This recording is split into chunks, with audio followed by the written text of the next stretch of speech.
ধর্ম ব্যবসায়ীরা কিন্তু ধর্মভীরু নয়। ধর্ম ব্যবসায়ীরা কিন্তু ধর্মভীরু নয়। ধর্মভীরু একমাত্র তুমি, তাই না? ধর্মভীরু তুমি, ধার্মিক নয়। ধার্মিক নয়। তুমি একমাত্র ধার্মিক। তুমি সবচেয়ে বড় ধার্মিক। ধার্মিক তারাই যারা ধর্মভীরু। যারা রাজনীতি করে তারা ধর্মভীরু না, মানে ধর্মভীরু একমাত্র তুমি। হ্যাঁ, তুমি এত ধর্মভীরু, কথা বললে তোমার গায়ে লাগে, তুমি গায়ে ঘেঁষে নেও কেন? আরো তো হাজারো কোটি মানুষ আছে বাংলাদেশে, তারা তো গায়ে ঘেঁষে নেয় না, তুমি গায়ে ঘেঁষে নেও কেন? এই, তুমি কি মুসলমানের বাচ্চা? এই, মিজানুর রহমান আল আজারি সাহেবকে নিয়ে তোমার এত চুলকানি কিসের? হ্যাঁ, তোমার কি গায়ে লেগেছে কথা? যারা টেন্ডারবাজ, যারা চাঁদাবাজি, যারা এই সমস্ত কাজের মধ্যে লিপ্ত, তাদেরকেই বলেছে, তাই তোমার গায়ে লাগে কেন? আর ধর্ম ব্যবসায়ীদের কথা বলো, তুমি কি ইসলাম ধর্মের মানুষ না? না তুমি খ্রিস্টান ধর্ম? এই, তুমি কি ইহুদি, বৌদ্ধ, খ্রিস্টান? তুমি ইসলাম ধর্মের মানুষ, তোমাকে তো অবশ্যই ইসলাম ধর্মকে সাপোর্ট দেওয়া দরকার। তার ফাঁকে আবার তুমি বলতেছো ধর্ম ব্যবসায়ীরা। ধর্ম ব্যবসায়ী কাকে বলে? ধর্মের নামে ব্যবসা করতেছে। বাংলাদেশের 90% মানুষ ইসলাম প্রিয় মানুষ, 90% মুসলমান আলেমদের সম্মান করে। বাংলাদেশের প্রতিটা কানায় কানায় ইসলামে ভরপুর হবে একদিন, আর তুমি ধর্ম ব্যবসায়ী বলো, তাই না? বাংলাদেশের প্রতিটা জেলায় জেলায় এখন থেকে মিজানুর রহমান আল আজারি সাহেব মাহফিল করবে। এই টাকা তো তুমি দিচ্ছ না, যারা মাহফিল কমিটি, যারা মাহফিল করাচ্ছে তারাই দিচ্ছে, আর তুমি তাকে ধর্ম ব্যবসায়ী বলো। এই মিজানুর রহমান আল আজারি সাহেব যেখানে মাহফিল করে, তার জনপ্রিয়তা কত, আর তোমার বক্তব্যের জনপ্রিয়তা কত? হ্যাঁ, নিজেকে অনেক বড় মনে করো, তাই না? এক স্বৈরাচারকে বিদায় করে আর এক স্বৈরাচারকে নিয়ে আসবে, কাকে উদ্দেশ্য করে বলেন? একদল এসে খাইয়ে গেছে, আর একদল খাওয়ার জন্য রেডি আছে, এটা কি তোমাকে উদ্দেশ্য করে বলেছে?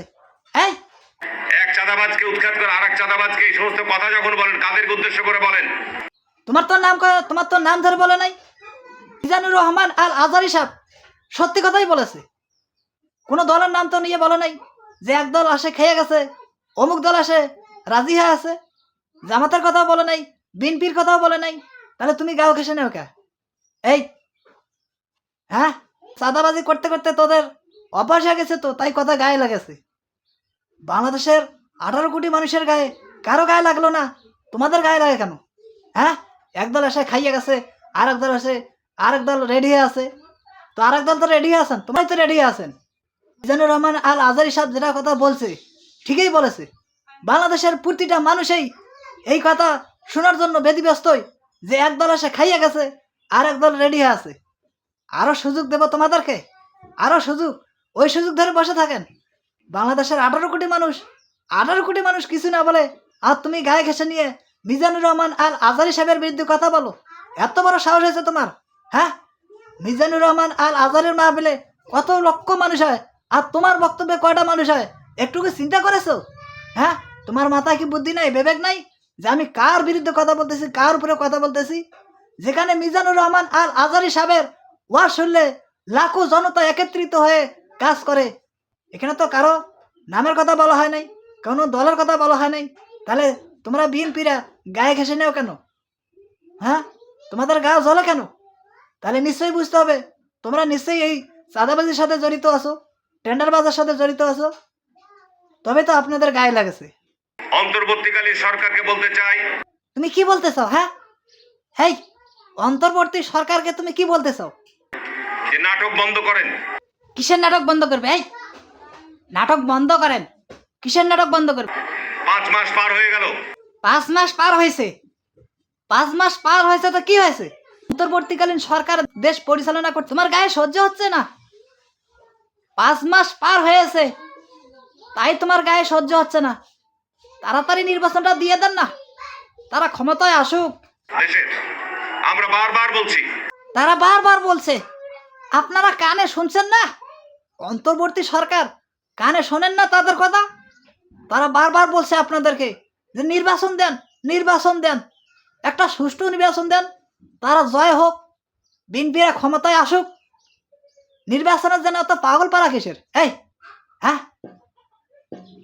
জামাতের আমির ডক্টর শফিক রহমান সাহেব বলছেন আমরা এখন নির্বাচন চাই না। আর তোমরা নির্বাচনের জন্য এত লাফালাফি করো কেন?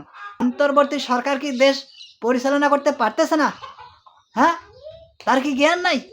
নোবেল বিজয়ী ডক্টর, হ্যাঁ, তাকে তুমি বারবার রিকোয়েস্ট করো অবাধ একটা সুষ্ঠু নির্বাচন চাই। মানে তারা ক্ষমতায় আসার জন্য মানে পাগল পারা হয়ে গেছে। অন্তর্বর্তী সরকারকে বারবার বলতে চাই অবাধ সুষ্ঠু নির্বাচন তাড়াতাড়ি দিয়ে দেন, তাড়াতাড়ি দিয়ে দেন।